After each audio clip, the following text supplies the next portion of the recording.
Day 1. The mouth knows first. Your mouth is wrong. Everything tastes flat, like the flavor channel got switched off. You ate eggs this morning. They tasted like paper. Your brain expected sweetness. It sent the signal. Nothing arrived. Your blood glucose is already responding. 2 hours after your last sugary meal, it was sitting at around 110 milligrams per deciliter. By hour 6 without sugar, it drops toward 85. That drop is small on paper. Inside your skull, it feels enormous. The temples pull tight.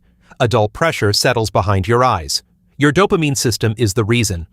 Every time you ate sugar before, your nucleus accumbens, the brain's reward center, flooded with dopamine. Not a small release, a significant one.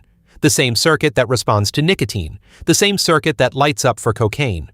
As it was trained to expect sugar roughly every 4 hours, you just broke the schedule. By evening, your hands feel slightly restless, not shaky, just restless. Your liver is burning through its glycogen reserves, roughly 100 grams stored, trying to maintain your blood glucose without an incoming supply. That process takes energy. Your body is working. Your colleague offers you a biscuit at 4 p.m. You say no. She tilts her head like you said something strange. You're not eating biscuits now? It is the first social moment of this thing. It will not be the last. Day 3. The headache is structural. Your head is a tight fist, right at the base of the skull, constant, not throbbing, just there. This is not dehydration. This is adenosine. Your brain uses sugar to regulate adenosine clearance, a chemical that builds up and signals tiredness. Without sugar spiking your system every few hours, adenosine is accumulating faster than your body is used to. Your blood vessels in the brain are slightly constricting in the process. The headache is structural. It is your vascular system adjusting. Your liver glycogen is now nearly depleted. Your body is beginning to upregulate gluconeogenesis, manufacturing glucose from amino acids and glycerol. This takes more metabolic effort than simply processing dietary sugar. Your cells notice. You feel it as a low-grade heaviness in your legs. You think about a chocolate bar at 11 p.m., not because you're hungry, you had dinner, you just want the dopamine signal. Your brain is filing a formal request. You are aware that this is a brain request, not a stomach request. The awareness does not make it weaker. Your mother calls. She asks how you're eating. You mention cutting out sugar. She says, "You need some sugar, it's natural." You say nothing useful. You hang up the phone and stare at the ceiling. Day 7. The fog starts lifting. Something is different behind your eyes. Not clear yet, but less clouded. Your fasting blood glucose this morning was 79 milligrams per deciliter. That is the lowest it has read in 3 years. Your pancreas released less insulin overnight because there was no sugar, creating a spike to manage. Insulin fell. That allowed your fat cells to begin releasing stored fatty acids into the bloodstream. Your liver is now converting some of those fatty acids into ketones. Your brain is beginning, slowly, to run on a second fuel source. The transition is not elegant, but it is happening. You sleep through the night, fully. This is new. Sugar at night was keeping your cortisol slightly elevated. Cortisol was interrupting your third sleep cycle, the deep, restorative one. Without that disruption, you hit 4 hours of deep sleep for the first time in months. Your gym session feels different too. Not powerful, but not hollow. Something is beginning to stabilize. Day 10. The body records, what you cannot feel. You feel fine, genuinely fine. This is the part that does not get discussed. While you feel fine, your liver is doing something you cannot perceive. Elevated sugar intake over years causes the liver to store fat in its cells, a process called hepatic lipid accumulation. By day 10 without sugar, your liver has begun slowly reversing this. Liver enzymes, specifically ALT, have started declining from an elevated baseline of around 42 units per liter toward the normal range of below 35. You feel nothing. The organ works silently. Your gut microbiome is also shifting. Sugar was feeding firmicutes, a bacterial strain linked to fat storage and increased sugar cravings. Without that food supply, the firmicutes colony is contracting. Bacteroidetes, the bacterial strain linked to leaner metabolic function, is slowly expanding. You feel occasional bloating. Strange, intermittent, that is the microbiome reorganizing. It will not announce itself until it finishes. Day 14. The craving changes. Shape. You no longer want chocolate, you want bread, white bread, then crackers, then anything starchy. This is specific and important. Where your dopamine system has stopped filing requests for sugar directly.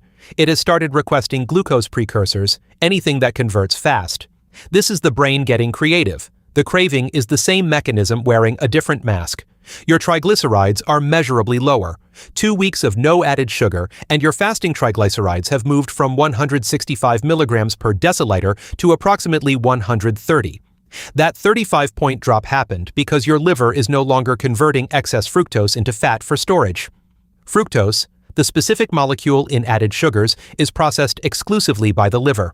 When it arrives in excess, the liver converts it to triglycerides and releases them into the blood. You stopped the supply. The liver stopped the production. A friend texts, "Are you still doing that no sugar thing?" There is something in the phrasing, that thing, like it is a phase. Like you are performing something, you respond yes. She sends a heart emoji. It lands like a small dismissal. Day 21, the threshold. This is the moment. You wake up and your body is running differently, not metaphorically, mechanically differently. Your blood ketones are now measuring at 0.4 millimoles per liter, not deep ketosis, but measurable. Your brain has completed a partial fuel transition. Roughly 25% of your brain's energy is now coming from ketones rather than pure glucose. The remainder comes from glucose. Your liver is manufacturing steadily through gluconeogenesis. The fog is gone, not reduced, gone. Your doctor pulls up your blood panel at a routine check. Your C-reactive protein, the inflammation marker that was sitting at 3.2 milligrams per liter 3 weeks ago, is now at 1.6. She pauses. She says, "What changed?" You tell her. She says nothing for a moment. Then she says, "Keep going." That is the most honest medical endorsement you will ever receive. You are not the same person metabolically. The person who sat in this chair 3 weeks ago had a different blood chemistry.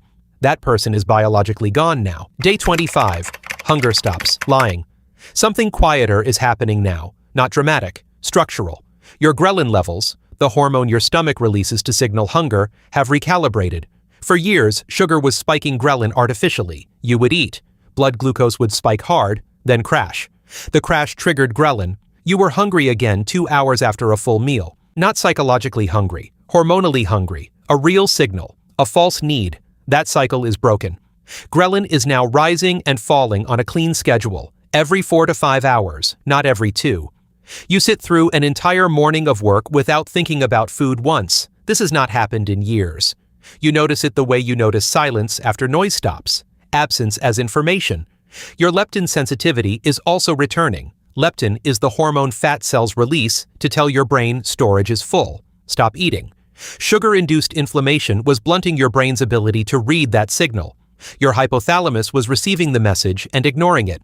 With inflammation down, C-reactive protein now sitting at 1.5 milligrams per liter, the receptor is working again. Your brain is hearing the signal. You stop eating when you are full. Not when the plate is empty, not when the bag is empty. When you are full, you eat half a portion at dinner. You push the rest aside. Your partner watches. They say nothing, but they are watching. Day 28. The skin tells a different story. You look in the mirror and something is different. Not weight, texture. Sugar damages collagen through a process called glycation. Glucose molecules attach to collagen fibers in the skin. They stiffen them. They cross-link them. The clinical term is advanced glycation end products, proteins permanently damaged by excess sugar.